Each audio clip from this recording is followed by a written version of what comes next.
Hello friends, आप सबका स्वागत है मेरे यूट्यूब चैनल नॉलेज फैक्ट्री में। हेलो फ्रेंड्स, आप सब लोग जानते हैं कि जियो को आए हुए सिर्फ 5 साल ही हुए हैं। तो जियो के आने के बाद 8 में से 4 कंपनियां बंद हो चुकी है, लेकिन सबसे सस्ता पैक देने के बाद भी जियो फायदे में कैसे। तो आइए जानते हैं, पूरा वीडियो देखें। तो दोस्तों, दिवाली से जियो फोन नेक्स्ट की बिक्री शुरू हो चुकी है और जियो की कोशिश है कि देश में 30 करोड़ 2G यूजर्स को 4G में बदल दे। ये टारगेट बहुत मुश्किल और बहुत बड़ा ज़रूर लगता है, लेकिन जियो इससे पहले इससे भी बड़े कारनामे कर चुकी है। दोस्तों 2016 के दौर में जियो की लॉन्चिंग के वक्त टेलीकॉम इंडस्ट्री में 8 कंपनियां थी, जो अब सिमट कर 4 ही बची है। उस वक्त एवरेज कॉलिंग रेट 58 पैसे प्रति मिनट था, जो 2018 में घटकर 18 पैसे और अब उससे भी नीचे आ चुका है। ये सब हुआ कैसे, कहाँ से हुई जियो की शुरुआत, और जियो के सामने ऐसे ठप पड़ गई 4 कंपनियों और इतना सस्ते पैक देकर भी जियो फायदे में कैसे। तो आइए जानते हैं दोस्तों आइए जानते हैं कि जियो की शुरुआत कैसे हुई। 2011 की बात है। अमेरिका की येल यूनिवर्सिटी में पढ़ाई कर रही ईशा अंबानी छुट्टियों पे घर आई थी। कोर्स वर्क सबमिट करने में दिक्कत हुई तो ईशा ने अपने पिता को धीमी इंटरनेट स्पीड के बारे में बताया। अंबानी ने बताया था कि उनके बेटे आकाश ने भी कहा था कि पहले लोगों के लिए टेलीकॉम मतलब सिर्फ वॉइस कॉलिंग होता था, लेकिन अब सब कुछ डिजिटल हो गया है। इसमें बातों के अलावा बहुत सारे काम इंटरनेट से ही किए जा सकते हैं। बेटी की परेशानी और बेटे के सुझाव के बाद ही उनके दिमाग में टेलीकॉम सेक्टर में वापसी की बात आई और जियो शुरू करने का आइडिया आया। तो दोस्तों आइए जानते हैं कि जियो की डील कितने में हुई, पुराना नेटवर्क क्या था, नए सौदे क्या थे और जियो लॉन्च कैसे हुआ। तो दोस्तों साल 2010 में रिलायंस इंडस्ट्रीज ने 4800 करोड़ में इन्फोटेल ब्रांडेड सर्विसेज लिमिटेड यानी कि IBSL की 95% हिस्सेदारी खरीद ली। अब IBSL भारत की पहली और इकलौती कंपनी थी जिसने देश के सभी 22 जोन में 4G ब्रॉडबैंड स्पेक्ट्रम फैला दिया था। दिसंबर 2013 में रिलायंस जियो ने अपनी 4G सर्विस के लिए भारतीय एयरटेल से समझौता किया। इस समझौते के तहत रिलायंस जियो एयरटेल की under sea cable capacity, optic fibre network, wireless tower और इंटरनेट ब्रॉडबैंड सर्विस का इस्तेमाल करती है।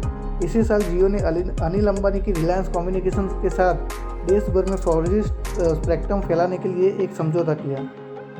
तो दोस्तों 27 दिसंबर 2015 को रिलायंस जियो ने अपनी 4G सर्विस के बारे में खुलासा किया। इस सर्विस को शुरुआत में सिर्फ रिलायंस इंडस्ट्रीज के कर्मचारियों के लिए ही शुरू किया गया था।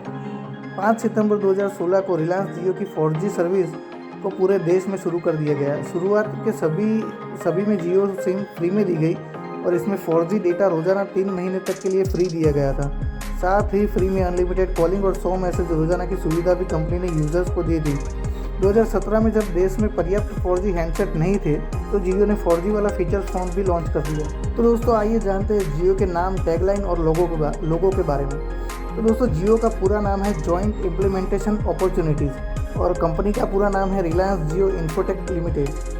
तो दोस्तों रिलायंस जियो का स्लोगन है डिजिटल लाइफ और इनकी पॉपुलर टैगलाइन है जियो जी भर के। दोस्तों जियो की सबसे रोचक बात यह है कि शायद ये रिलायंस की इकलौती कंपनी है जिसका अपना लोगो है। ये इंडिया भी ईशा अंबानी के दिमाग की उपज है और ईशा ने जर्मन डिज़ाइनर के साथ मिलकर जियो का लोगो डिज़ाइन करवाया है। जियो के लोगो में एक छिपा मतलब भी है। जब जियो को क्लिक करते हैं तो ये ऑयल हो जाता है जिस पर रिलायंस कंपनी आधारित है। तो दोस्तों आइए जानते हैं जियो के बिजनेस मॉडल के बारे में। तो दोस्तों आपने सुना तो होगा कि पहले बाजार पर एक बार पकड़ बना लो फिर तो कमाई कमाई है। बस यही कॉन्सेप्ट के साथ जियो आगे बढ़ा। 2016 में जियो लॉन्च हुई थी तो भारत का टेलीकॉम मार्केट कंपटीशन से भरा हुआ था। 8 कंपनियां होने के बावजूद यूजर्स को 1 मिनट कॉल के लिए औसतन 58 पैसे चुकाने पड़ते थे। जियो ने सबसे पहले बाजार में पकड़ बनाने का फैसला किया। अपनी शुरुआती दिनों में जियो ने अनलिमिटेड डेटा और हाई क्वालिटी कॉलिंग की सर्विस बेहद कम कीमत में दे दी। इस स्ट्रेटेजी ने दूसरे टेलीकॉम ऑपरेटर्स को भी अपना बिजनेस मॉडल बदलने पर मजबूर कर दिया। इसमें एयरटेल, आइडिया और वोडाफोन भी शामिल थे। तो दोस्तों आइए बात करते हैं जियो के कॉम्पिटिटर्स के बारे में। तो दोस्तों BSNL के पास 4G नेटवर्क न होने की वजह से वो रेस से बाहर माना जा रहा है। वोडाफोन, आइडिया मर्ज होने के बाद भी कोई करिश्मा नहीं कर सके। इनके यूजर्स में लगातार कमी देखी जा रही है। दोस्तों जियो के मुकाबले में फिलहाल एयरटेल ही खड़ा है। 35 करोड़ यूज़र के साथ एयरटेल देश की दूसरी सबसे बड़ी टेलीकॉम कंपनी बनी हुई है। दोस्तों अब बात करते हैं जियो के फ्यूचर प्लान्स के बारे में। तो दोस्तों हाल ही इंटरव्यू में मुकेश अंबानी ने कहा था कि जियो अब ग्रामीण और दूर दराज के इलाकों पर भी फोकस कर रही है। 2G यूजर्स के लिए जियो फोन नेक्स्ट की लॉन्चिंग उसी दिशा में बढ़ाया जाए एक कदम है और जियो भारत में 5G के लिए भी पूरी तैयार हो चुकी है।